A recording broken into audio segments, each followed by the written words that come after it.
Apakah kelompok 4 sudah hadir semua? Mangga dimulai saja ya. Baik Irgi, terima kasih.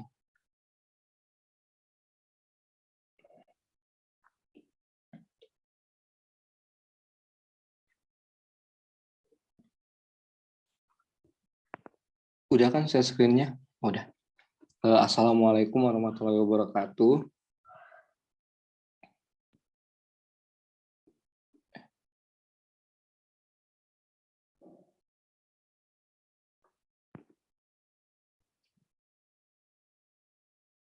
Kok nggak kelihatan share screen-nya, Gi?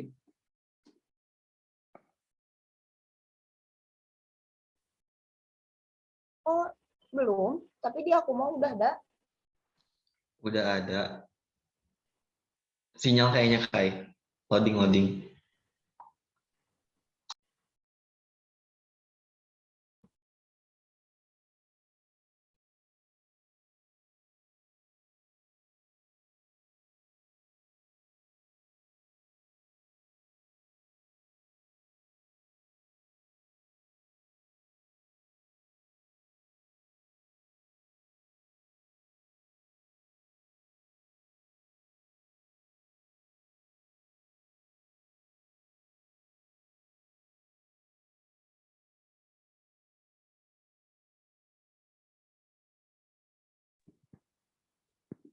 Ntar ya, mau coba dari device yang lain. Udah. Assalamualaikum warahmatullahi wabarakatuh. Selamat pagi teman-teman. Alhamdulillah rabbil alamin wassalatu wassalamu ala asrofil anbiya'i wal mursalin wa ala alihi washabihi ajmain amma ba'du. Puji syukur kita panjatkan kepada Allah Subhanahu wa taala di mana pada pagi ini kita masih diberi kesempatan sehingga dapat berkumpul pada Zoom meeting kali ini yang semoga dalam keadaan sehat. Salawat serta salam tak lupa kita curah limpahkan kepada junjungan kita Nabi besar Muhammad SAW, kepada para keluarganya, para pengikutnya, dan kita selaku umatnya yang semoga kelak nanti menerima syafaatnya. Amin, amin ya robbal alamin. Sebelumnya kami dari kelompok 4 ingin menyampaikan dan ingin mempresentasikan mengenai manajemen peserta didik yang terdiri dari Diana Dwi, Husnul Khotimah, Irma Sri Mulyani, saya sendiri, dan Rehan Khairul Insan. Baik, langsung saja dimulai.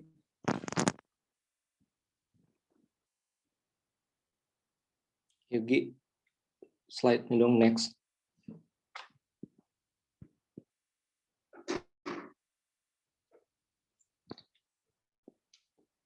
Pengertian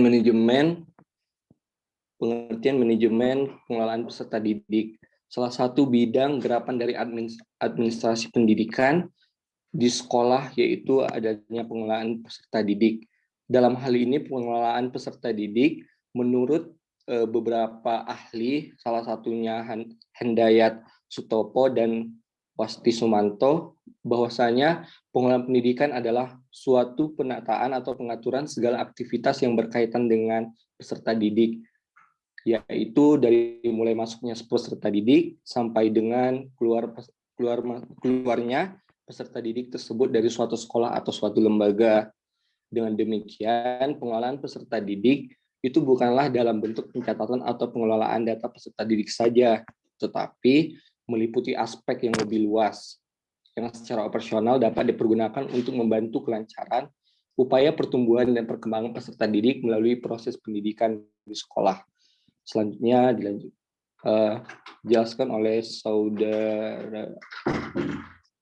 Saudari Dwi.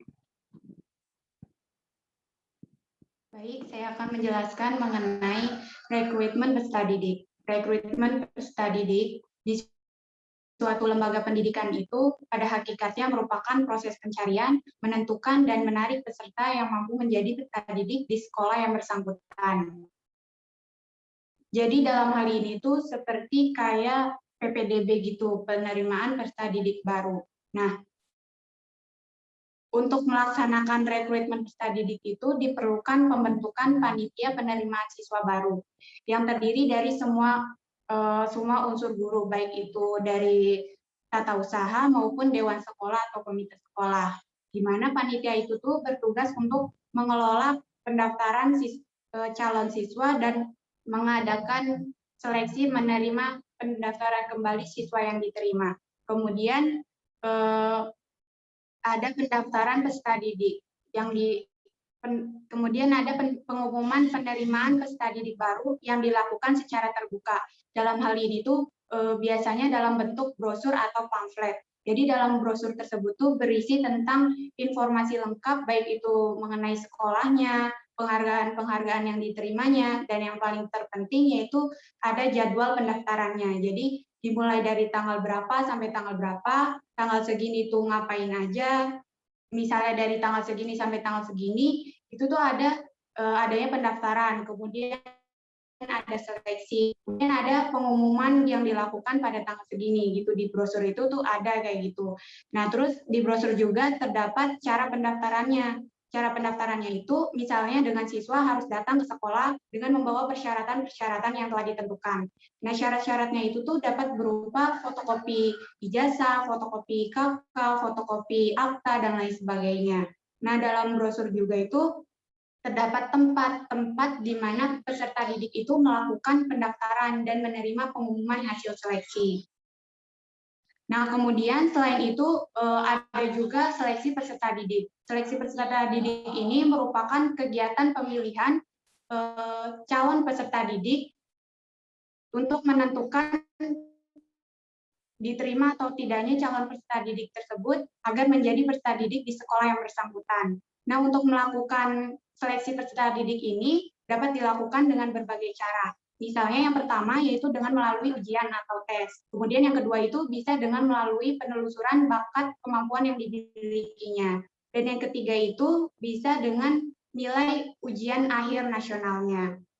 Nah, selain itu kemudian ada orientasi. Orientasi peserta didik ini tuh dapat dilakukan setelah peserta didik itu dinyatakan diterima di sekolahnya. Barulah kemudian dilakukan yang namanya orientasi peserta didik atau yang biasa disebut atau yang biasa kita sebut dengan MOS, masa orientasi siswa.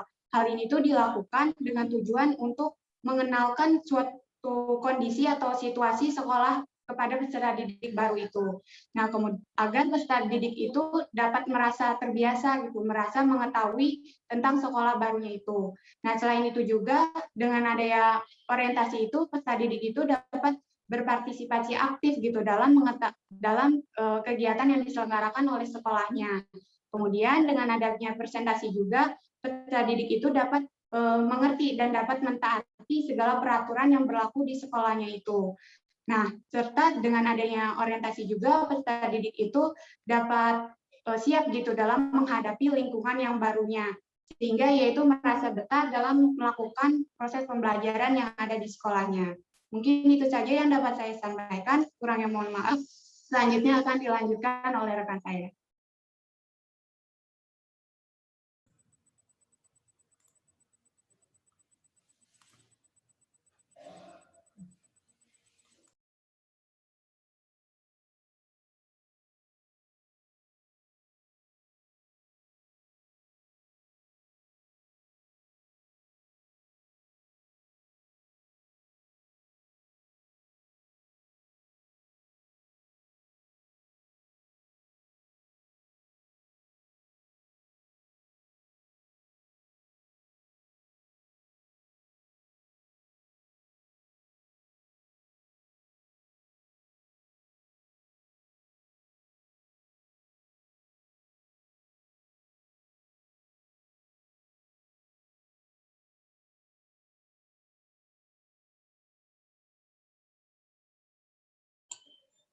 Oke, siapa selanjutnya? Dilanjut. Oke, Rehan ya? Ya, silakan. Slide selanjutnya, Gi.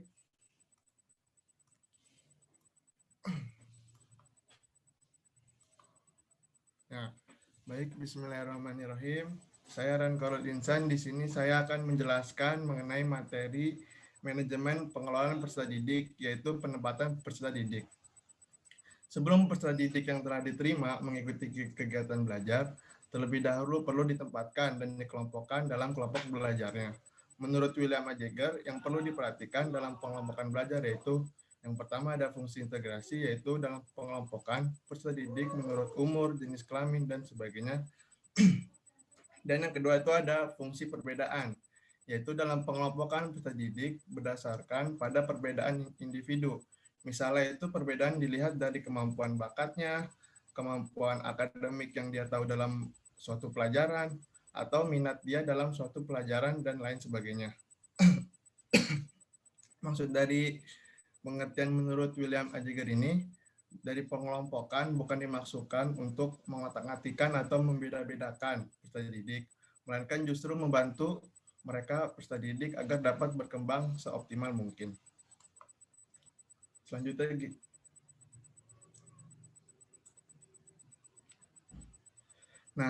selanjutnya ada dasar-dasar pengelompokan peserta didik.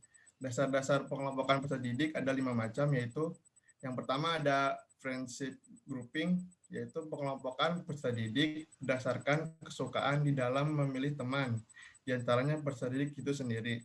Maksud dari friendship grouping ini yaitu masing-masing dari peserta didik itu diberi kesempatan untuk memilih anggota kelompoknya sendiri, serta menetapkan orang-orang yang dijadikan sebagai pemimpin kelompoknya. Ada yang kecenderungan pengelompokan ini menjadikan peserta didik yang pandai cenderung memilih temannya yang pandai sebagai anggota kelompoknya, dan tidak jarang mereka yang tidak pandai juga mendapatkan anggota kelompok yang tidak pandai. Padahal kualitas suatu kelompok ditentukan oleh bobot masing-masing dari setiap anggotanya. Yang kedua ada achievement grouping, yaitu pengelompokan belajar. Dalam hal ini adalah suatu pengelompokan yang didasarkan atas prestasi peserta didik. Contoh dari achievement grouping ini yaitu dalam suatu kelas yang peserta didiknya memiliki prestasi yang hampir sejajar, baik dalam bidang keilmuan maupun bidang yang lainnya. Terus manfaat dari achievement grouping ini, pengaturan kelas ditekankan pada tercipta suasana belajar yang kooperatif, bukan kompetitif. Jadi harapannya siswa-siswa yang lemah secara akademik sanggup memberikan kontribusi yang berarti terhadap kesuksesan suatu kelompok kooperatifnya. Dan juga di sini peran guru sangat penting dalam menciptakan suasana belajar yang kondusif. Yang ketiga itu ada aptitude grouping, yaitu pengelompokan peserta didik berdasarkan atas kemampuan dan bakat yang sesuai dengan apa yang dimiliki oleh peserta didik itu sendiri. Contohnya adalah ketika seorang peserta didik memiliki kemampuan dalam bidang yang sama, kemudian guru mengelompokkan peserta didik tersebut, mengelompokkannya ke dalam satu kelompok. Contohnya dari aptitude grouping ini yaitu peserta didik yang pintar matematika atau IPA.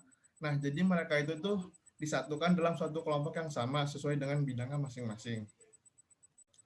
Yang keempat, ada attention or interest grouping, yaitu pengelompokan peserta didik berdasarkan atas perhatian atau minat yang didasari oleh kesenangan peserta didik itu sendiri.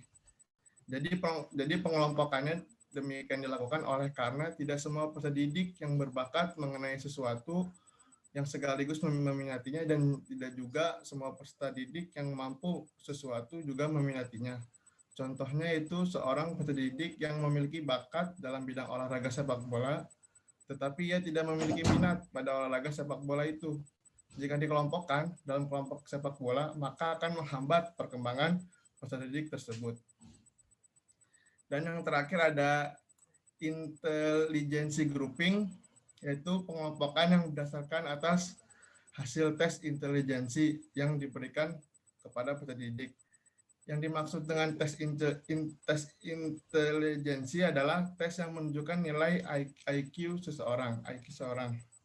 Jadi kesimpulan yang diambil dari penempatan peserta didik ini itu keberhasilan kemajuan belajar peserta didik serta prestasi yang ditempuh peserta didik memerlukan data otentik yang dapat dipercaya serta memiliki keabsahan.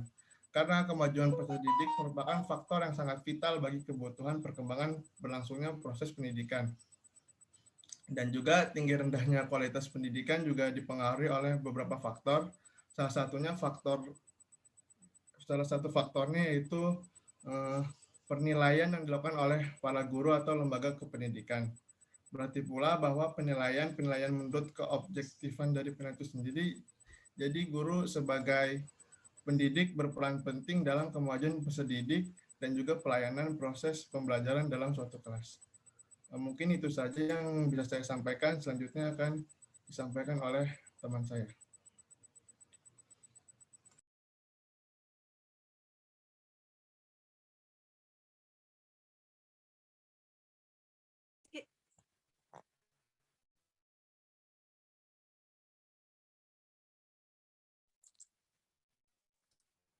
Baiklah, saya Usul Khotimah di sini akan menjelaskan tentang pembinaan peserta didik.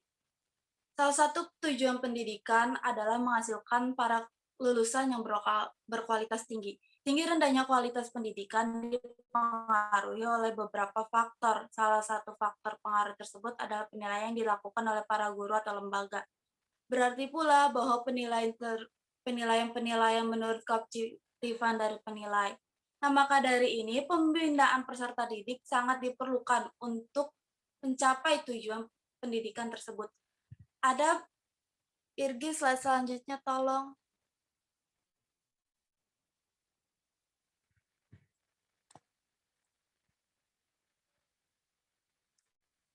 Ada beberapa hal pembinaan peserta didik. Pertama itu pencatatan dan pelaporan kemajuan peserta didik. Pencatatan dan pelaporan tentang di sekolah sangat diperlukan sejak diterima di sekolah itu sampai mereka tamat atau meninggalkan sekolah tersebut. Untuk itu diperlukan beberapa peralatan dan perlengkapan yang digunakan sebagai alat bantu untuk pencatatan dan pelaporan tersebut. Peralatan dan perlengkapan itu berupa pertama buku induk. Buku ini disebut juga buku pokok atau sambuk. Buku ini berisi catatan tentang peserta didik yang masuk pada sekolah tersebut. Setiap pencatatan peserta didik disertai nomor pokok atau sambuk dan dilengkapi pula dengan data-data lainnya setiap peserta didik. Yang kedua adalah buku klapper. Pencatatan buku ini dapat diambil dari buku induk. Tulisannya disusun berdasarkan abjad. Hal ini untuk memudahkan pencarian data peserta didik jika sewaktu-waktu diperlukan. Yang ketiga adalah daftar presensi. Daftar hadir peserta didik sangat penting sebab frekuensi kehadiran peserta didik dapat diketahui atau untuk memeriksa kehadiran peserta didik pada sekolah setiap hari, biasanya daftar kehadiran itu dipegang oleh petugas khusus, sedangkan untuk memeriksa kehadiran peserta didik di kelas pada jajaran, daftar hadir itu dipegang oleh guru. Yang keempat adalah daftar mutasi peserta didik. Untuk mengetahui jumlah peserta didik dengan persis, sekolah harus mempunyai buku atau daftar mutasi peserta didik. Daftar mutasi ini digunakan untuk mencatat keluar masuk peserta didik dalam setiap bulan, semester atau setahun. Hal ini karena keadaan jumlah peserta didik tidak tetap, ada peserta didik pindahan dan pula ada peserta didik yang keluar. Dan selanjutnya adalah buku catatan pribadi peserta didik. Buku catatan peserta didik ini lebih lengkap lagi tentang data setiap peserta didik. Buku ini antara lebih berisi identitas peserta didik, keterangan mengenai keadaan keluarga, keadaan jasmani, dan kesehatan, riwayat pendidikan, serta hasil belajar, data psikologi seperti minat, sikap, dan cita-cita, dan juga kegiatan di luar sekolah. Buku ini biasanya disimpan di ruang BP dan dikerjakan pula oleh petugas BP. Yang selanjutnya adalah daftar nilai. Daftar nilai ini dimiliki oleh setiap guru di bidang studi, khususnya untuk mencatat hasil tes setiap peserta didik pada bidang studi atau mata pelajaran tertentu. Dalam daftar nilai ini dapat diketahui kemajuan peserta didik karena setiap nilai hasil tes dicatat di dalamnya. Nilai-nilai tersebut sebagai bahan olah rapat. Yang selanjutnya adalah Legger. Legger adalah kumpulan nilai dari seluruh bidang studi untuk setiap peserta didik. Pengisian atau pencatatan nilai dalam Legger ini dikerjakan oleh wali kelas sebagai bahan pengisian rapor. Pencatatan nilai dalam Leger untuk tingkat SD 1 3 tahun sekali dan untuk tingkat setara SMP atau setara SMA 1 tahun 2 kali. Yang selanjutnya adalah buku lapor. Buku lapor merupakan alat untuk melaporkan prestasi peserta didik pada orang tua atau wali atau kepada peserta didik itu sendiri. Selain prestasi belajar, dilaporkan pula tentang kehadiran, tingkah laku, dan sebagainya. Buku ini diberikan 3 kali dalam setahun untuk tingkat SD dan 2 kali untuk tingkat setara SMA dan SMP. Selanjutnya adalah organisasi peserta didik intrasekolah atau OSIS. OSIS merupakan wadah untuk menampung dan menyalurkan serta mengembangkan kreativitas peserta didik, baik melalui kegiatan kurikuler maupun ekstrakurikuler dalam rangka menunjang keberhasilan kurikuler. Dalam adanya organisasi ini diharapkan sekolah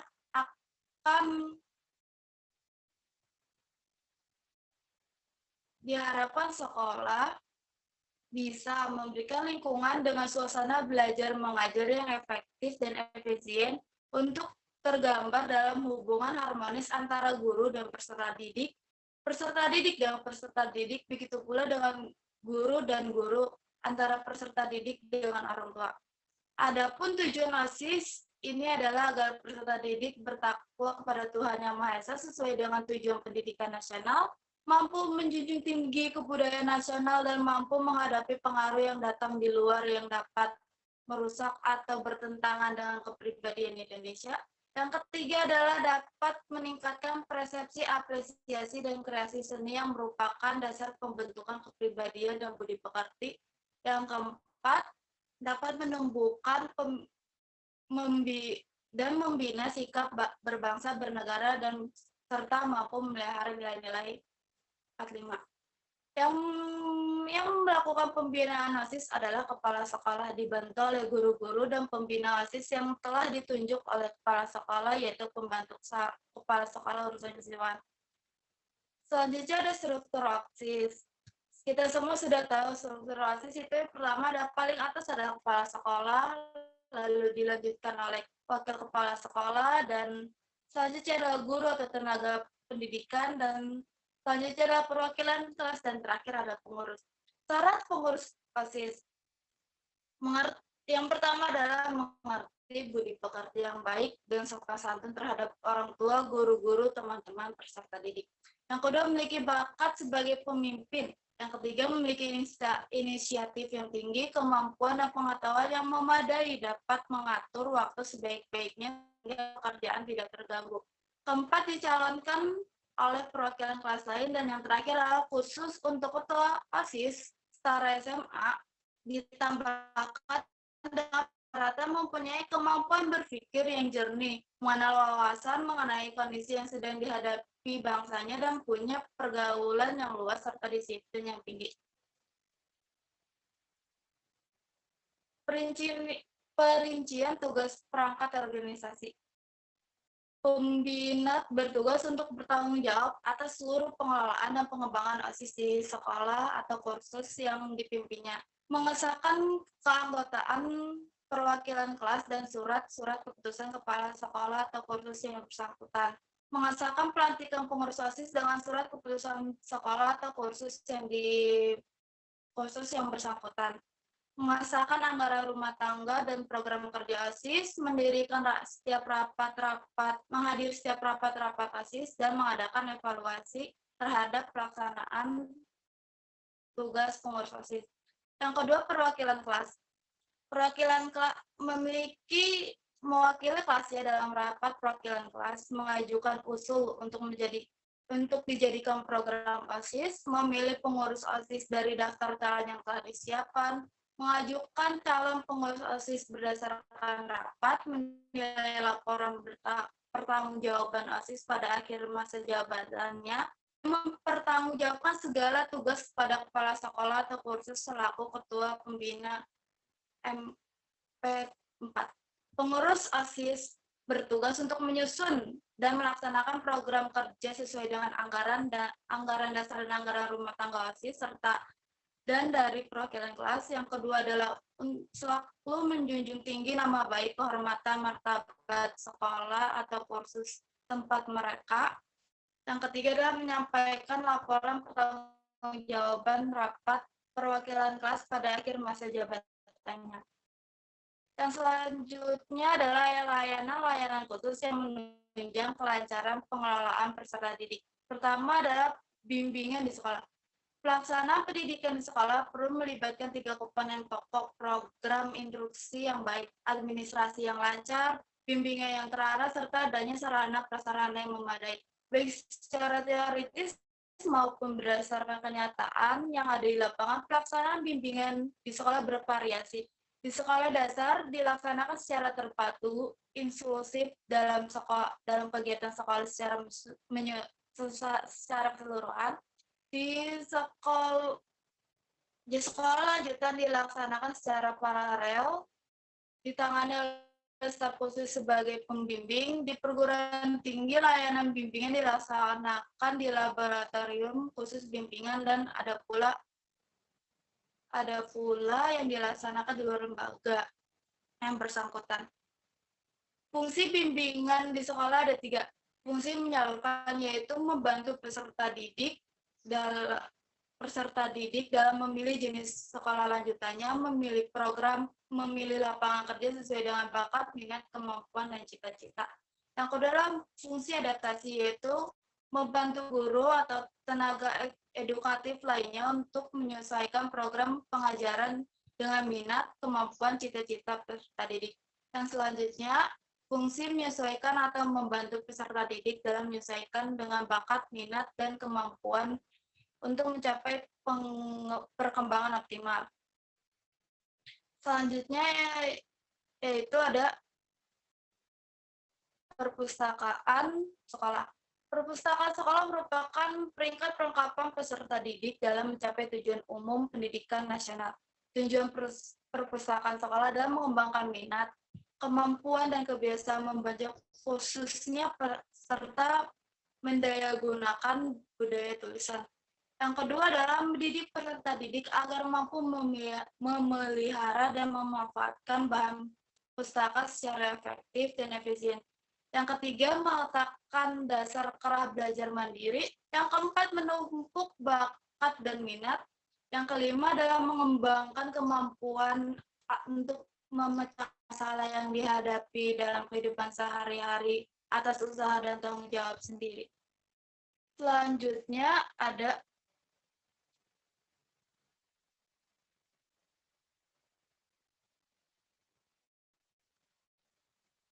kantin sekolah. Kantin sekolah atau warung sekolah diperlukan adanya di setiap sekolah sekolah supaya makanan yang dibeli peserta didik terjamin kebersihan dan mencakup menggunakan gizi. Para guru diharapkan berkali-kali mengontrol kantin sekolah ini dan berkonsultasi dengan pengelolaan kantin mengenai makanan yang bersih dan bergizi. Selanjutnya ada transportasi sekolah. Sarana angkutan atau transportasi bagi peserta didik merupakan salah satu penunjang untuk kelancaran proses belajar mengajar. Peserta didik akan merasa aman dan dapat masuk atau pulang sekolah dengan waktu yang tepat. Transportasi diperlukan terutama bagi peserta didik di tingkat prasekolah dan pendidikan dasar. Penyelenggara transportasi sebaiknya dilaksanakan oleh sekolah yang bersangkutan atau pihak swasta. Yang selanjutnya adalah asrama bagi peserta didik. Bagi peserta didik khususnya jenjang pendidikan menengah atau pendidikan tinggi, terutama bagi mereka yang jauh dari orang tua, diperlukan adanya manfaat. Untuk peserta didik, asrama juga mempunyai manfaat bagi pendidik dan petugas asrama tersebut. Selanjutnya yang keempat dalam pembinaan peserta didik, yaitu ada peranan guru dalam pelayanan peserta didik. Merupakan sumber daya manusia yang berpotensi pengembangan kreativitas peserta didik. Dalam berbagai aspek, salah satu tugas utama guru adalah membentuk anak peserta didik mencapai kedewasaan masing-masing. Itu merupakan salah satu ciri keberhasilan tujuan pendidikan yang dipengaruhi oleh berbagai faktor, diantaranya adalah faktor penyelenggaraan peserta didik, faktor penyelenggaraan pendidikan, faktor guru, peserta didik, fasilitas belajar mengajar, kurikulum sebagai pedoman dasar bagi terselenggaranya tujuan peserta didik. Partisipasi guru dalam pelayanan peserta didik menduduki teratas, artinya setiap guru harus memahami fungsi terhadap pelayanan peserta didik. Beberapa hal yang perlu diperhatikan dalam pelayanan peserta didik adalah sebagai berikut. Pertama adalah kehadiran peserta didik dan masalah-masalahnya. Yang kedua adalah penerimaan orientasi, klasifikasi, dan petunjuk bagi peserta didik baru tentang kelas dan studinya. Yang ketiga adalah evaluasi pelaporan kemajuan peserta didik. Yang keempat adalah program bagi peserta didik yang mempunyai kelainan, serta pengajaran perbaikan dan pengajar luar biasa. Yang kelima adalah pengendalian disiplin peserta didik. Yang keenam, program pendidikan, program pembimbingan dan penyuluhan. Yang ketujuh, program kesehatan dan pengamanan. Dan yang terakhir adalah penyesuaian pribadi, sosial, dan emosional peserta didik. Selanjutnya akan dilanjutkan oleh rekan saya.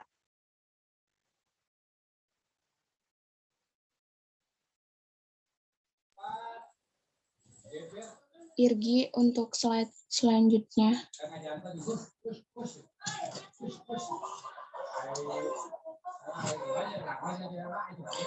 Baik, di sini saya akan melanjutkan materi dari kelompok 4, yaitu mengenai disiplin kelas. Di dalam pembicaraan disiplin, dikenal dua istilah yang pengertiannya hampir sama, tetapi terbentuknya satu sama lain merupakan urutan. Kedua istilah itu adalah ketertiban dan disiplin. Ketertiban menunjuk pada kepatuhan seseorang dalam mengikuti peraturan atau tata tertib, karena didorong oleh sesuatu yang datang dari luar. Sedangkan disiplin menunjuk pada kepatuhan seseorang dalam mengikuti peraturan atau tata tertib, karena didorong oleh adanya kesadaran yang ada pada kata hatinya. Dengan demikian, disiplin kelas adalah keadaan tertib dalam suatu kelas yang di dalamnya tergabung guru dan siswa taat kepada tata tertib yang telah ditetapkan.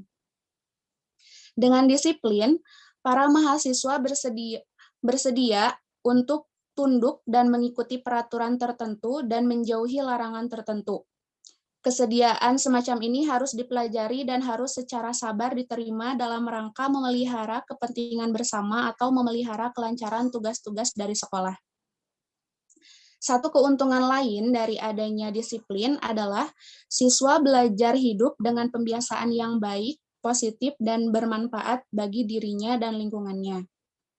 Kemudian, menegakkan disiplin juga tidak bertujuan untuk mengurangi kebebasan dari kemerdekaan siswa, akan tetapi sebaliknya, yaitu ingin memberikan kemerdekaan yang lebih besar kepada siswa dalam batas-batas kemampuannya, akan tetapi juga kalau kebebasan siswa terlampau dikurangi atau dikekang dengan peraturan, maka siswa akan berontak dan mengalami frustasi dan kecemasan. Oleh karena itu, penegakan disiplin di dalam sekolah itu biasanya digunakan untuk mengontrol tingkah laku siswa yang dikehendaki agar tugas-tugas sekolah dapat berjalan dengan optimal. Slide selanjutnya, Irgi.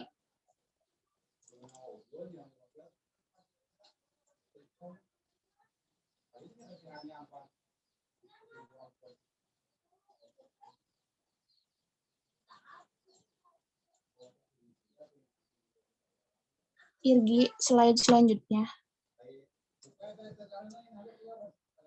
Yang selanjutnya itu mengenai penanggulangan pelanggaran disiplin. Penanggulangan pelanggaran disiplin kelas perlu dilaksanakan secara penuh kehati-hatian, demokratis, dan edukatif. Cara-cara penanggulangan dilaksanakan secara bertahap dengan tetap memperhatikan jenis gangguan yang ada dan siapa pelakunya, apakah dilakukan oleh individu atau kelompok. Langkah tersebut mulai dari tahapan pencegahan sampai pada tahapan penyembuhan dengan tetap bertumpu penekanan substansinya bukan pada pribadi di peserta didik. Di samping itu juga harus tetap menjaga perasaan kecintaan terhadap peserta didik, bukan karena rasa benci atau emosional. Namun demikian perlu disadari benar bahwa disiplin di kelas sangat dipengaruhi oleh berbagai faktor, di antaranya adalah faktor lingkungan siswa seperti lingkungan rumahnya. Oleh karena itu, guru juga perlu menjalin kerjasama dengan orang tua siswa agar kebiasaan disiplin di sekolah yang hendak dipelihara itu semakin tumbuh subur. Nah, di sini dijelaskan bahwa ada tiga jenis teknik dari pembinaan disiplin kelas. Yang pertama itu ada teknik inner control. Teknik ini sangat disarankan untuk digunakan guru-guru dalam pembinaan disiplin peserta didiknya. Teknik ini menumbuhkan kepekaan atau penyadaran akan tata tertib dan pada akhirnya disiplin harus tumbuh dan berkembang dari dalam peserta didik itu sendiri. Dengan kata lain, peserta didik diharapkan dapat mengendalikan dirinya sendiri. Kemudian, yang kedua itu ada teknik external control. Teknik external control ini yaitu mengendalikan diri dari luar berupa bimbingan dan penyuluhan. Teknik ini dalam menumbuhkan disiplin cenderung melakukan pengawasan, yang kadang perlu diperketat dan kalau perlu menjatuhkan hukuman terhadap setiap pelanggaran. Kemudian yang ketiga itu ada teknik kooperatif kontrol. Dengan teknik ini, pembinaan disiplin kelas dilakukan dengan bekerja sama antara guru dengan peserta didik dalam mengendalikan situasi kelas ke arah terwujudnya tujuan kelas yang bersangkutan, di mana guru dan peserta didik saling mengontrol satu sama lain terhadap pelanggaran tata tertib. Yang perlu diperhatikan oleh guru dalam proses pembinaan disiplin kelas ini adalah perbedaan-perbedaan di antara individual peserta didik dalam kesanggupan mengadakan mawas diri atau introspeksi dan pengendalian dirinya sendiri. Karena itu, teknik kooperatif kontrol sangat dianjurkan untuk menetralisir teknik inner control yang menuntut kedewasaan dan external control yang menganggap peserta didik belum dewasa. Mungkin hanya itu yang dapat saya sampaikan, selanjutnya akan dijelaskan oleh rekan saya. Terima kasih Saudari Irma. Selanjutnya bagian slide selanjutnya, Gi. Bentar ya.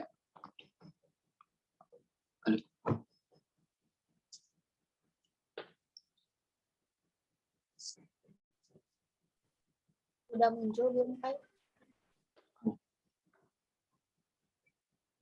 Baik, selanjutnya mengenai problematika hukuman. Pemberian hukuman dalam upaya penegakan disiplin memang perlu, tetapi kadang-kadang hukuman kurang efektif dari ganjaran yang perlu diambil, karena itu hukuman yang diberikan kepada peserta didik yang melanggar peraturan hendaknya memperhatikan prinsip-prinsip. Prinsip-prinsip tersebut adalah sebagai berikut. Yang pertama, hukuman diberikan secara hormat dan penuh pertimbangan. Yang kedua, diberikannya kejelasan atau alasan mengapa peserta didik itu diberikan hukuman. Yang ketiga, menghindari pemberian hukuman pada saat marah atau emosional. Yang keempat, yaitu hukuman hendaknya diberikan pada awal kejadian daripada akhir kejadian. Yang kelima, yaitu hindari hukuman bersifat fisik. Yang keenam, jangan menghukum kelompok atau kelas apabila kesalahan hanya dilakukan oleh satu orang saja. Yang ketujuh, yaitu jangan memberi tugas tambahan kepada peserta didik sebagai hukuman.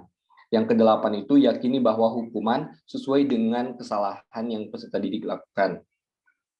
Selanjutnya yang kesembilan, pelajari tipe hukuman yang diizinkan oleh sekolah. Yang ke-10, jangan menggunakan standar hukuman ganda. Yang ke-11, jangan memendam. Yang ke-12, konsisten dengan pemberian hukuman.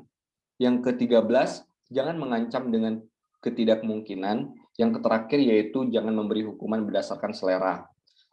Sekianlah presentasi dari kelompok 4 mengenai manajemen atau pengelolaan peserta didik. Kurang baiknya mohon dimaafkan apabila ada kritik, saran, dan pertanyaan dipersilahkan.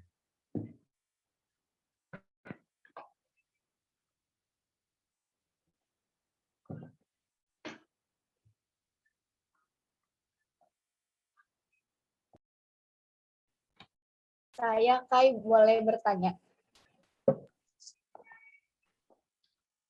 Disilahkan Irgi. Ini saya ingin bertanya terkait materi yang Rehan sampaikan. Tadi itu kan Rehan menjelaskan mengenai dasar-dasar pengelompokan peserta didik. Nah, saya ingin bertanya dulu waktu saya SMP kelas 7 itu saya pengelompokannya masih biasa gitu. Tapi pas kelas 8 itu ada yang namanya kelas unggulan, tepatnya itu di kelas 8A. Nah, itu masuknya ke pengelompokan yang mana? Lalu apa kekurangan dan kelebihannya menurut pandangan kelompok 4? Terima kasih.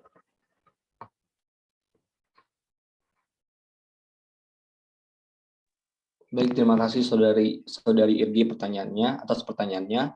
Kepada teman-teman yang lain, apakah ada pertanyaan? Saya izin bertanya, boleh? Silahkan, Farid. Ya, terima kasih, Kai. Jadi, ini kan materinya mengenai manajemen peserta didik, begitu ya. Hal yang ingin saya tanyakan itu terkait pendaftaran gitu ya, pendaftaran atau rekrutmen peserta didik gitu ya. Kan ada seleksinya gitu di situ. Nah, kalau mau yang dulu gitu, sistem dulu waktu zamannya saya itu SMP SMA masih berdasarkan nilai NEM gitu ya, atau nilai EBTANAS murni gitu ya, sesuai dengan hasil tes kita gitu ya, berapa nilainya bisa masuk SMA favorit atau tidak gitu ya. Nah, kalau yang sekarang kan zonasi gitu ya. Jadi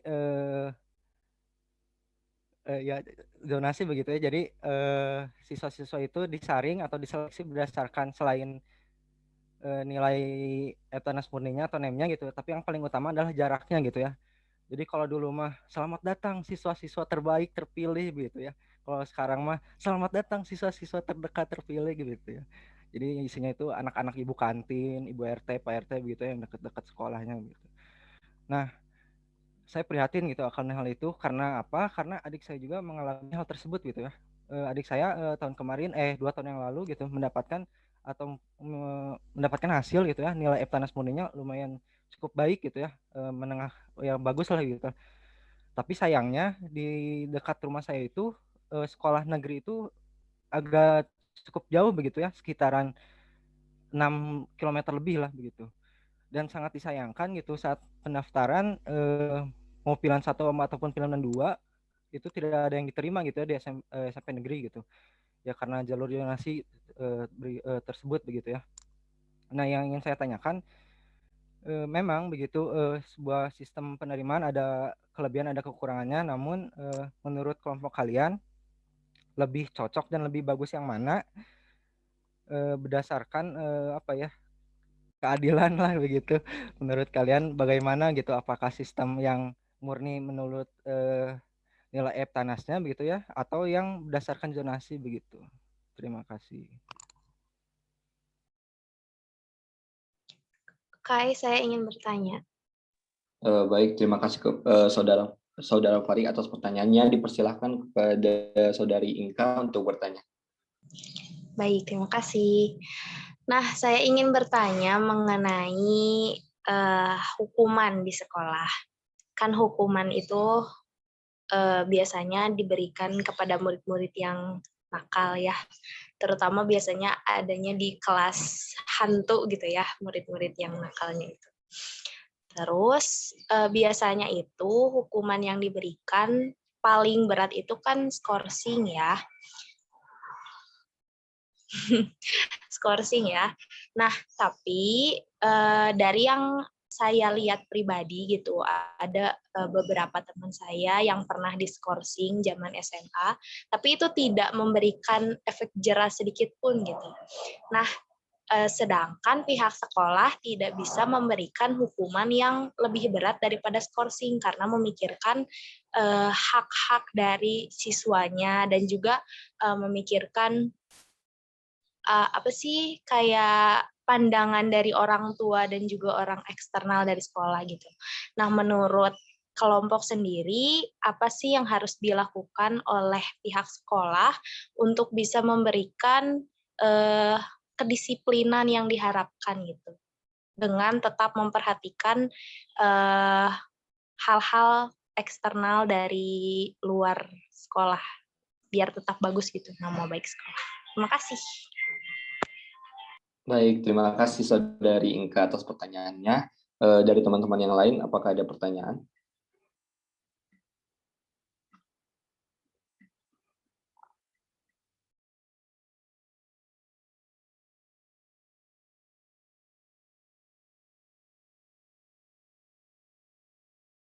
Izin bertanya, Kai.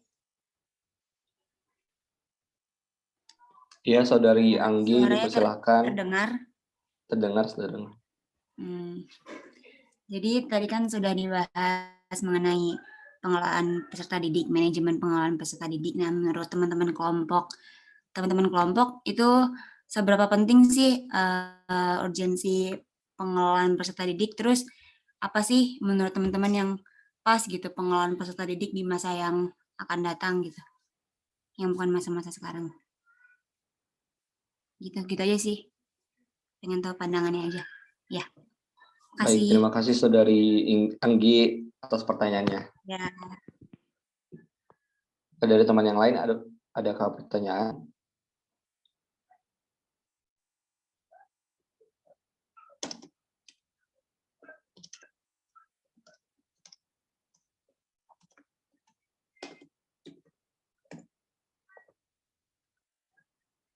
Baik, pertanyaan dari kelompok 4 akan menjawab beberapa pertanyaan dari teman-teman sekalian. Pertanyaan dari Saudari Anggi akan dijawab oleh Saudara Rehan. Pada Saudara Rehan, dipersilahkan. Sebentar, maksudnya cari dulu, Kai. Jawabannya belum ketemu. Cari dulu. Oke. Mohon maaf dari kelompok 4. Sebelumnya mohon izin untuk berdiskusi dulu sebelumnya. Terima kasih.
Baik, untuk pertanyaan dari saudara Irgi akan saya jawab mengenai pengelompokan kelas, yang dimana adanya kelas unggulan, yang dimana kelas unggulan yang dimaksud Irgi itu dibentuk pada kelas 8 yang berasal dari ranking besar, ranking atas dari setiap kelas 7 gitu ya.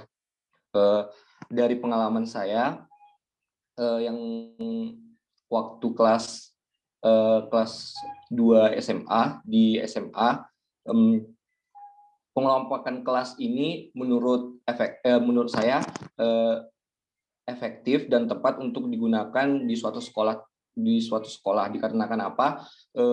Adanya pengelompokan kelas terutama untuk kelas unggulan ini lebih meningkatkan, di mana di kelas unggulan ini adanya program-program khusus yang dilebihkan, di mana terdiri dari anak-anak peserta didik yang lebih dapat dikatakan lebih baik, bukan lebih baik ya, lebih memiliki tingkat pemahaman belajar yang lebih tinggi daripada teman-teman peserta didik yang lain, sehingga dibuatnya kelas unggulan tersebut. Nah, menurut saya di sini kebaikan yang keunggulannya ataupun kebaikan yang didapat, yaitu di sini lebih mudah peserta didik untuk meningkatkan kemampuannya, karena dari kelas ini juga mungkin programnya lebih banyak seperti yang saya alami di sekolah saya itu. SMA-nya kelasnya dibagi atas 4 kelas yang di bagian IPS-nya, 1 kelas unggulan dan 3 kelas reguler. Di kelas unggulan itu programnya lebih dikhususkan untuk prestasi akademik, seperti adanya pembinaan olimpiade, adanya kelas tambahan sampai sore, sampai malam.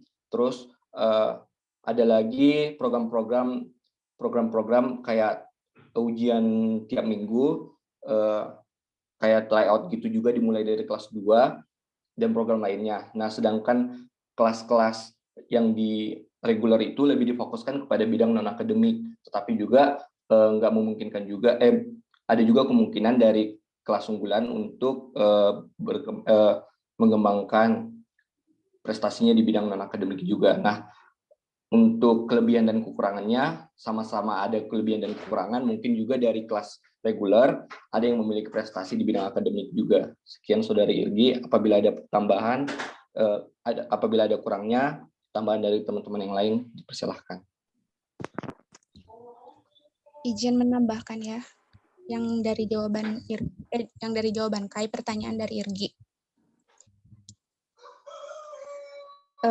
Pertanyaan dari Irgi kan tadi yang sudah dijelaskan oleh Kai itu, dan pertanyaan Irgi ini tuh pengelompokan kelasnya itu termasuk ke dalam pengelompokan achievement grouping, yang dimana artinya adalah pengelompokan yang didasarkan atas prestasi peserta didik.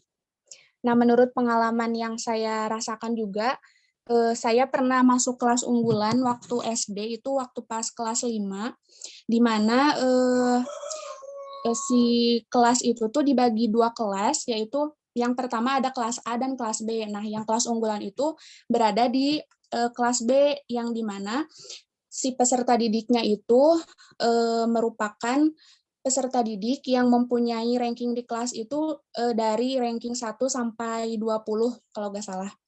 Nah, itu dari kelas yang awalnya dari kelas 4A dan 4B, kemudian yang dari ranking pertama dari 1 sampai 20 dari kelas A, dan dari kelas 4B 1 sampai 20 yang termasuk ke ranking itu disatukan di dalam kelas 5B. Jadi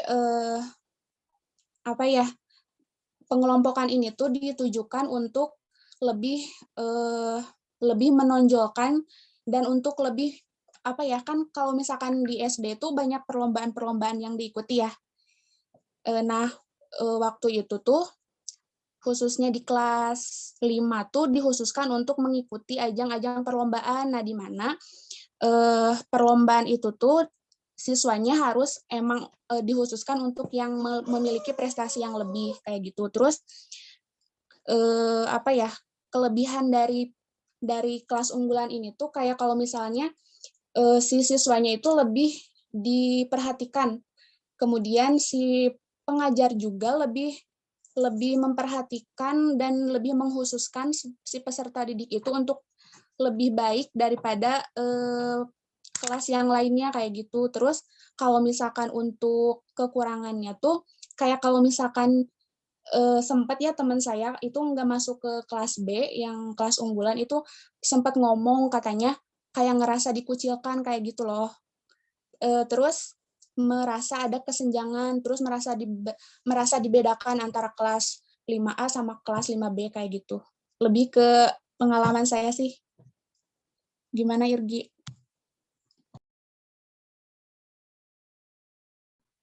Ya, terima kasih Inka dan Kai, jawabannya sudah cukup jelas untuk saya.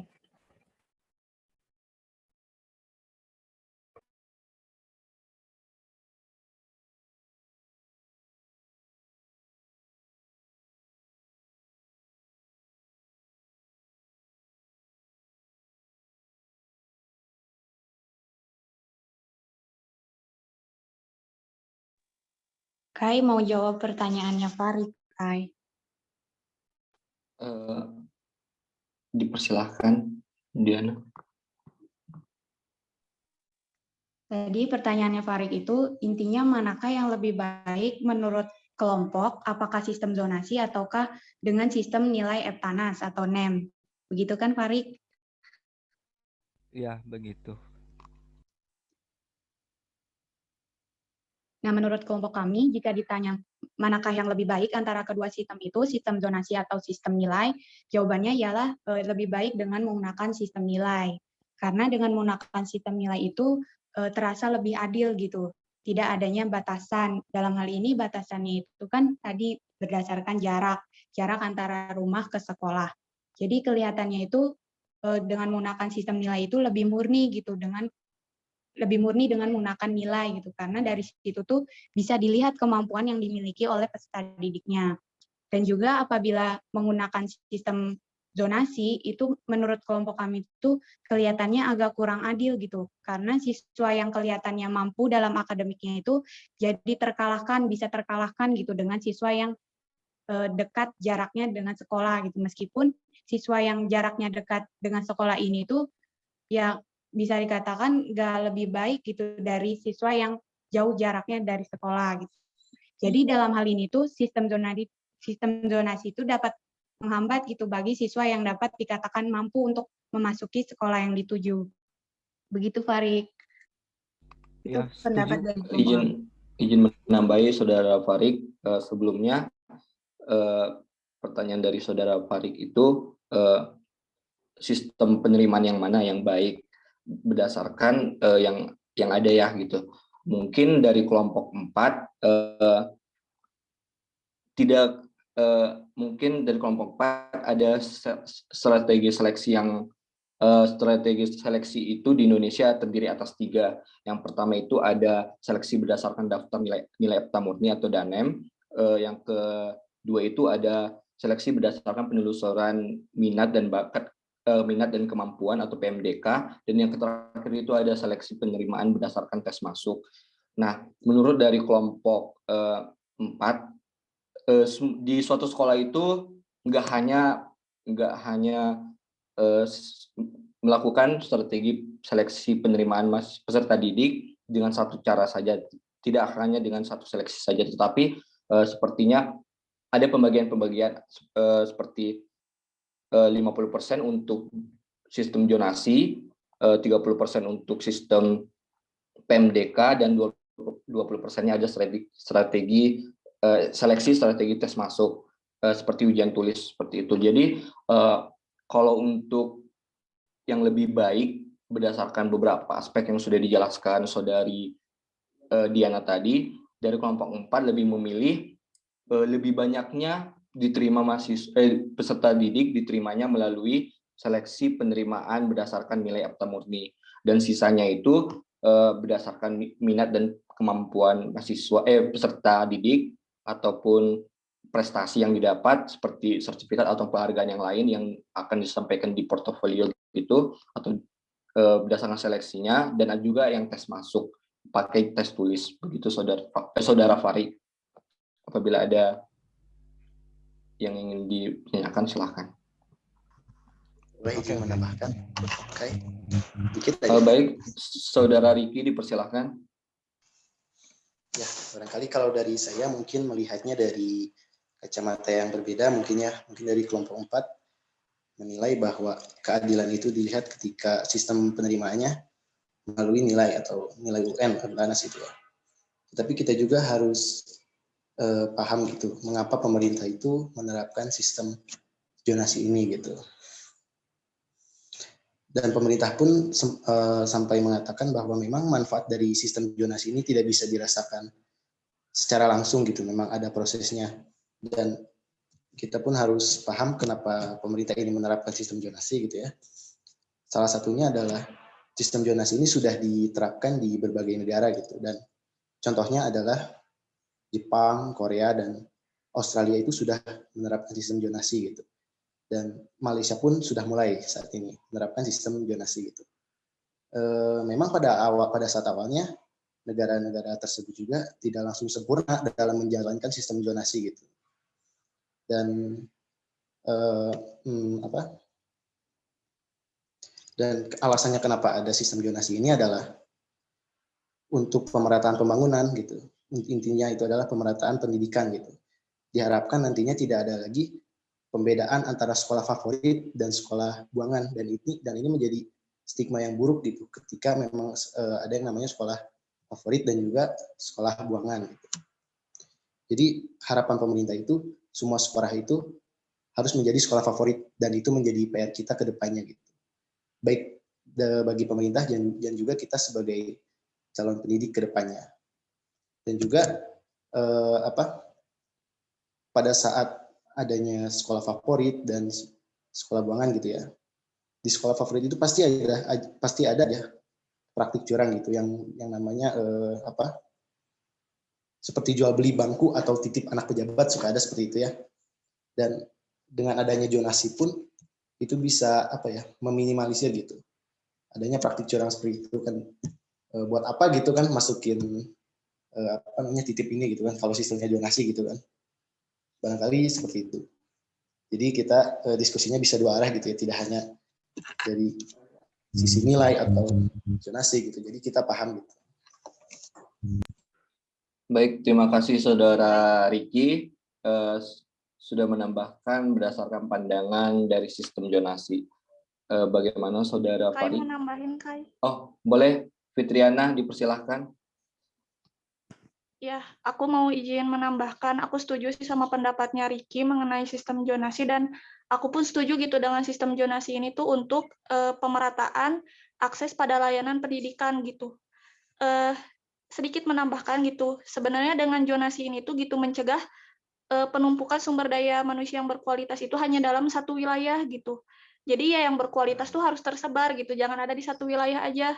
Lalu kemudian permasalahan yang muncul jika misalkan yang kualitasnya ada dalam satu sekolah tuh, jadi ini ya yang aku rasakan gitu di Garut sendiri gitu, guru tuh jadi keenakan gitu karena ya murid-muridnya udah pintar gitu, kayak ya udah saya tuh tinggal ngejelasin gini-gini, anaknya udah pintar gitu. Jadi ya gak perlu ada effort lebih gitu karena anak-anaknya udah pintar. Nah sekarang ketika zonasi itu diberlakukan, sekolah aku tuh banyak guru-guru yang komplain kayak anak-anaknya tuh ya mohon maaf gitu ya nggak semuanya pintar, jadi saya harus ngajarnya gini-gini. Tapi kan seharusnya itu menjadi tantangan gitu untuk sekolah bahwa ya pendidikan tuh gak harus buat yang pintar aja gitu, bahwa pendidikan tuh ya harus mencerdaskan seluruh anak bangsa gitu, gak bisa pilih-pilih gitu. Sebenarnya kalau menurut saya tuh setujunya tuh itu gitu, dengan sistem zonasi itu ya pemerataan kualitas pendidikan gitu. Udah saatnya yang pinter tuh nggak dalam satu wilayah, nggak cuma itu aja gitu. Lalu persepsi antara sekolah favorit dan enggak itu sangat disayangkan gitu. Kalau stigma itu tuh terus terjadi gitu. Terus gimana gitu nasibnya dengan sekolah yang enggak favorit, mau diem aja gitu, mau enggak berprestasi. Terus jadi nantinya nggak ada perubahan-perubahan gitu, karena udah tahu udahlah SMA itu aja yang favorit gitu, SMA itu aja yang terus juara gitu. Jadi dengan adanya sistem zonasi ini tuh intinya pemerataan pendidikan gitu, meskipun kadang kita teh kayak ngerasa ih kita gitu yang nilainya bagus kalah sama yang kayak gitu. Nah, udah gak boleh stop persepsi itu tuh, udah jangan lagi gitu, bahwa teman-teman kita yang lain juga gitu punya hak yang sama gitu dalam pendidikan gitu. Gak boleh sampai terlupakan gitu oleh kita. Terus buat ya itu jadi tantangan kita ke depannya juga gitu sebagai guru, bahwa jangan sampai ada pembedaan seperti itu gitu. Mungkin itu tambahan dari saya. Terima kasih. Baik, terima kasih Saudari Fitriana. Untuk Saudara Farid, ada pertanyaan lagi nggak? Mungkin sudah cukup menarik begitu ya apa yang disampaikan oleh teman-teman gitu. Saya ucapkan terima kasih pandangan dan jawabannya begitu ya dari dua arah begitu. Memang gitu tidak ada sistem yang saya rasa gitu, tidak ada sistem yang sempurna begitu ya. Pasti ada kelemahan dan ada celah gitu di antara sistem tersebut gitu. Cuman yang jadi masalah selalu saja gitu menjadi perdebatan itu ketika saat tahun penerimaan gitu. Selalu saja diperdebatkan gitu ya terkait sistem penerimaan begitu. Nah, tidak menutup kemungkinan gitu ya sistem zonasi juga kayak gitu masih banyak gitu celah-celahnya gitu. Ada yang bikin kartu keluarga baru gitu ya yang dekat dengan sekolah ya istilahnya yang bagus gitu ya. Terus di sisi lain juga gitu sistem zonasi bagi saya gitu di rumah saya itu nggak ada sekolah negeri terdekat gitu. Jadi yang ada cuma sekolah swasta gitu. Ya tahulah mungkin perasaannya gimana gitu ya kalau misalkan sebenarnya kita berkapabilitas untuk masuk sekolah negeri tapi terhambat begitu ya, pasti rasanya sangat kecewa begitu ya. Mungkin itu saja sih. Terima kasih gitu ya. Saya ucapkan saya kembalikan kepada Kai. baik, terima kasih Saudara Farid. Selanjutnya Rehan untuk menjawab pertanyaan dari Saudara Anggi. Bismillah, ini saya akan menjawab pertanyaan dari Anggi. Pertanyaannya, apakah urgensi manajemen pengelolaan peserta didik itu? Menurut saya urgensi pengelolaan peserta didik itu merupakan salah satu faktor yang mempengaruhi terhadap keberhasilan pendidikan, di mana seorang kepala sekolah dibantu dengan wakasek siswaan itu bertanggung jawab untuk menganalisis kebutuhan setiap calon peserta didiknya. Dari proses perekrutmen hingga penyeleksian peserta didik itu harus dilakukan secara ketat, dan juga sekolah itu dan juga pada masa orientasi siswanya dari pihak sekolah itu harus melakukan secara detail gitu mengenai kondisi lingkungan sekolah baik fisik maupun non fisiknya. Dan juga nantinya penempatan peserta didik itu berdasarkan pada kemampuan intelektualnya di bidang minatnya dan juga di bidang bakatnya. Dan juga untuk mencapai suatu keberhasilan pendidikan, sekolah harus memberikan layanan yang optimal pada peserta didiknya dengan menyediakan layanan seperti layanan BK, perpustakaan, kantin maupun sarana lainnya. Dan jika itu semua berjalan lancar, maka manajemen pengelolaan pendidikan itu telah berhasil mencapai keberhasilan suatu pendidikan. Selanjutnya apa sih? Pertanyaannya dari Anggi itu, bagaimana menurut pandangan kalian terhadap manajemen pengelolaan peserta didik untuk masa yang akan datang? Jadi menurut saya dalam menghadapi masa yang akan datang ini, maka kegiatan manajemen pengelolaan peserta didik itu harus mengantisipasinya dengan cara melakukan perkembangan kurikulum yang berbasis dengan teknologi, di mana dalam melakukan pengajaran itu harus berlandaskan pada teknologi yang sedang berkembang saat ini. Contohnya kita ini sedang melakukan pengajaran berbasis teknologi dengan menggunakan Zoom. Mau nggak mau kan di tengah pandemi ini kita harus harus melakukan perkembangan kurikulum melalui Zoom, dan juga banyak aplikasi-aplikasi lainnya yang bergerak di bidang pendidikan. Mungkin itu aja Kai yang bisa saya sampaikan Kai.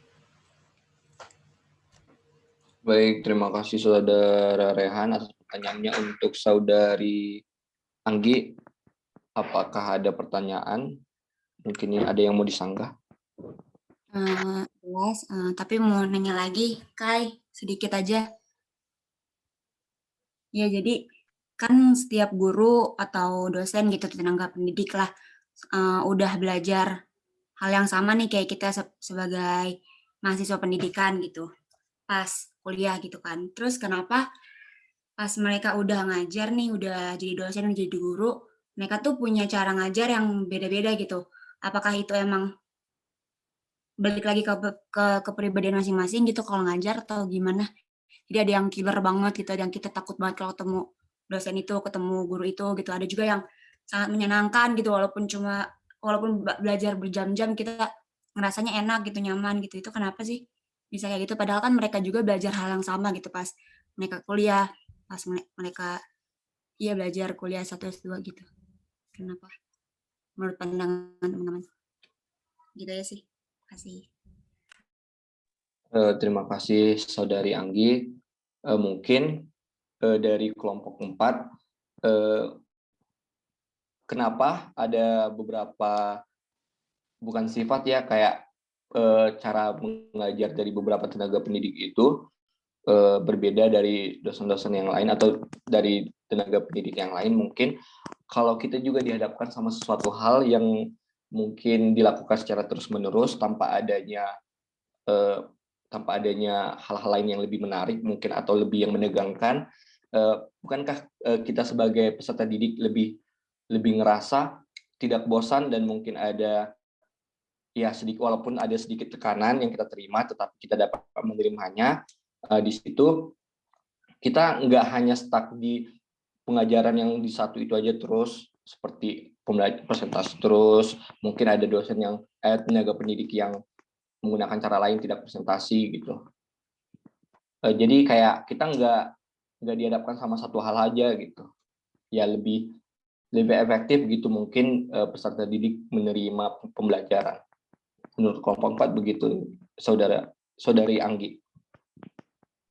Oh ya, jadi kira-kira nggak bisa ya kalau misalnya kita belajar setiap matkul atau setiap mata pelajaran tuh dosennya tuh asik semua gitu, nggak bisa ya?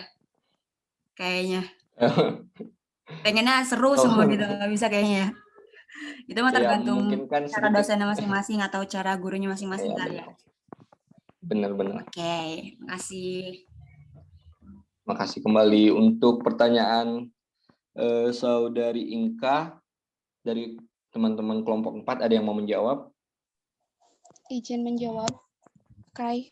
Ya, dipersilahkan.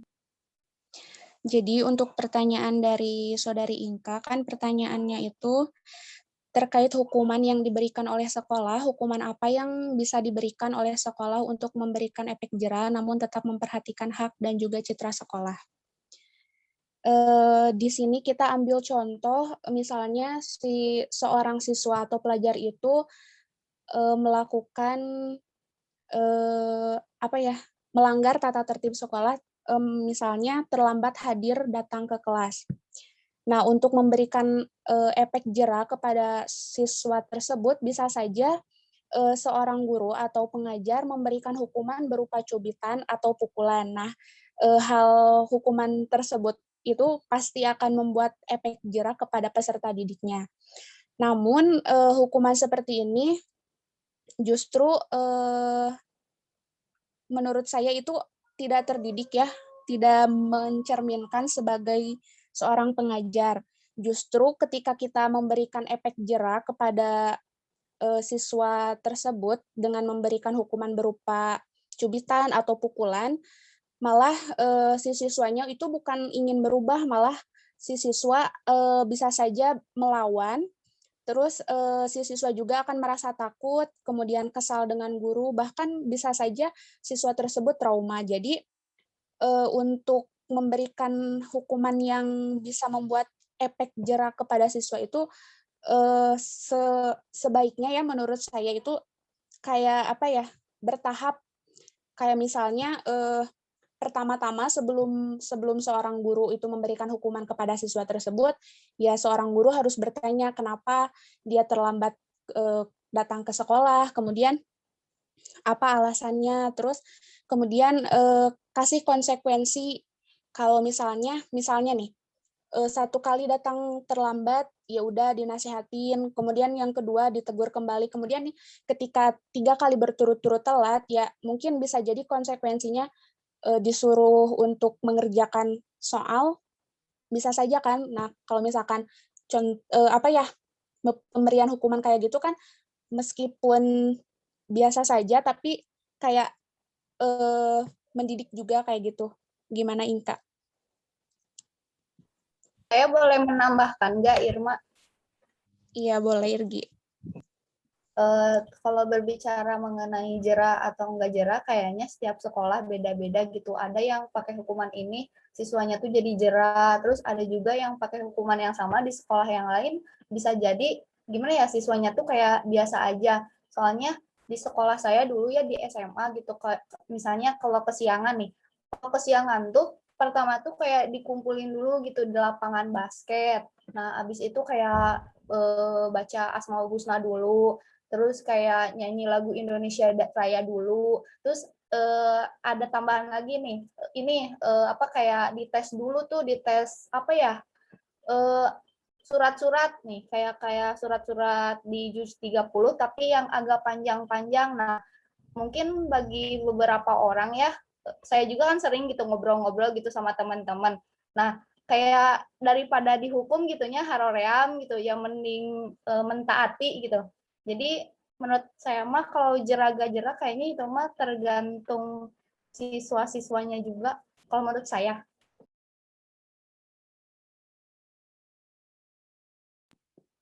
Baik, saudari Irgi, terima kasih atas tambahannya. Mungkin iya benar kata Irgi, untuk efek jera itu bergantung kepada para peserta didiknya. Nah, mungkin ada solusi lain dari kelompok 4 yang mana untuk menghadapi siswa yang tidak boleh hukuman diberikan yang lebih gitu. Dari kita mungkin tidak memberikan hukuman, tetapi adanya dilakukan 2 hal, yaitu yang pertama itu sedikit kelonggaran, yang kedua itu ada pendekatan. Sedikit kelonggaran yang dimaksud di sini adalah semisal dalam aturan itu ya di sini terkesan mungkin tenaga pendidik ataupun guru itu mendukung siswa untuk memberontak, tetapi di sini tujuannya agar tidak terlalu memusingkan hal-hal yang kecil. Di sini di mana tetap berkomitmen dengan aturan yang penting seperti saling menghormati, melakukan hal yang benar serta tidak merugikan hal lain. Contohnya itu seperti ketika siswa di sekolah itu kan tidak disarankan untuk menggunakan topi di kelas, tetapi mungkin dari tenaga pendidik atau pengajarnya mengatakan seperti hal gini. Saya juga pernah dulu jadi siswa, beberapa aturan terlihat sedikit konyol, emang tidak dibolehkan untuk menggunakan topi di kelas, tetapi setelah tidak ada, saya menggunakan topi saya di kelas, mungkin karena saya di sini ada sebagai pengawas, mungkin untuk peserta didik, untuk muridnya dipersilahkan untuk melepaskan topinya. Nah, di sini juga memberikan siswa yang pemberontak tadi memberikan fleksibilitas dalam aturan dan lebih merasa bahwa tenaga pengajar itu ada di sisi mereka. Yang selanjutnya itu ada kedua, yaitu pendekatan. Pendekatan yang dimaksud di sini di mana di sekolah ini merupakan tenaga pendidik adalah jalur utama ataupun guru itu jalur utama untuk berhubungan dengan siswa, di mana perlunya kemampuan tenaga pendidik di sini perlu adanya kemampuan untuk membaca tanda-tanda yang ditunjukkan siswa, di mana juga harus terlibat dalam setiap tindakan siswa-siswa tersebut, yang mana hal yang harus dipahami, penyebab siswa melawan bisa karena ada perasaan bahwa di dunia itu tidak memihak mereka. Mungkin di sini guru atau tenaga pendidik lebih mendekatkan diri kepada siswa agar di mana disinilah siswa ngerasa bahwa pentingnya peran guru untuk mereka, di mana menjadi sosok yang ada ketika siswa membutuhkan mereka, sehingga mereka dijauhkan dari pikiran yang membunuh karakter, yang mana hal itu menyebabkan mereka melakukan hal-hal yang melanggar aturan di sekolah. Mungkin untuk saudari Inka dapat diterima atau ada tambahan? Baik, terima kasih atas jawabannya ya. Sudah sangat luar biasa, ada yang dari pengalaman dan juga ada yang dari sisi teori. Cukup, Kai? Baik, terima kasih untuk teman-teman semua atas pertanyaannya. Untuk tambahan dari semua jawaban yang telah kelompok 4 berikan, Irgi, ini ditutup atau gimana? Ya, mangga Kai, ditutup dulu. Sekianlah bagian sesi pertanyaan dari kelompok 4 mengenai manajemen pengelolaan peserta didik. Terima kasih atas semua partisipasinya untuk teman-teman semua. Sekali lagi mohon dimaafkan apabila ada kesalahan.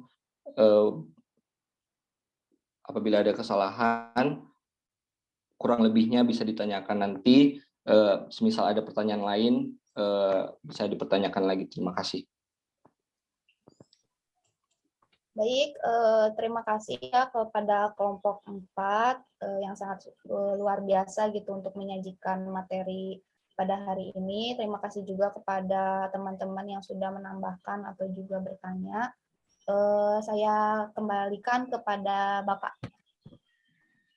Iya, terima kasih Irgi. Dan tadi moderator bagus sekali Anda mengatur alur diskusinya ya. Bapak tidak akan dulu berkomentar tentang materi, hanya yang ingin Bapak sampaikan, tolong untuk jawaban UTS di-upload di spot ya. Sudah ada yang bisa? Ya, di-upload di spot masing-masing supaya Bapak bisa langsung memeriksanya di sana. Mungkin sama Irgi sudah disampaikan, itu Bapak membuka waktunya panjang di situ ya. Jadi Anda ditunggu untuk mengupload itu ke spot jawaban UTS.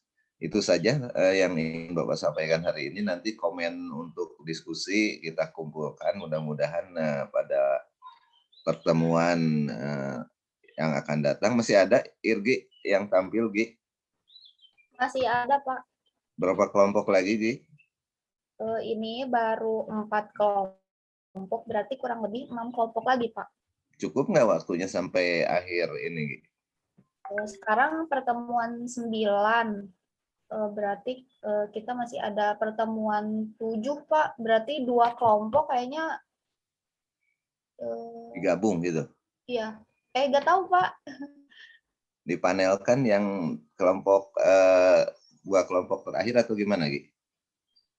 Saya belum tahu, Pak. Soalnya kan Bapak waktu itu mintanya 10 kelompok gitu. Nanti gini aja, Irgi atur aja ya. Kalau ada yang mau dipanelkan, artinya satu pertemuan 2 kelompok, mangga. Nanti Irgi yang atur aja ya. Nanti informasikan ke Bapak kalau dasarnya berhitung tentang waktu yang tersedia ya. Pertemuan yang tersedia. Gitu ya, Gi ya? Iya, ya. Tapi ya. Pak ini katanya, oh iya, cukup Pak, cukup. Maaf cukup, saya salah. Iya, ya, cukup. Nah, enggak kalau gitu. Terima kasih Irgi ya. Nanti Bapak berkomunikasi dengan Irgi untuk hal-hal teknis lainnya. Untuk rekan-rekan mahasiswa, terima kasih banyak atas presentasi hari ini. Kita ketemu lagi minggu depan. Wassalamualaikum warahmatullahi wabarakatuh. Waalaikumsalam warahmatullahi wabarakatuh. Terima kasih Pak. Terima kasih banyak Pak. Ingat semua ya. Bapak izin live, mangga. Iya Pak. Enggak Bapak izin live ya. Iya Pak.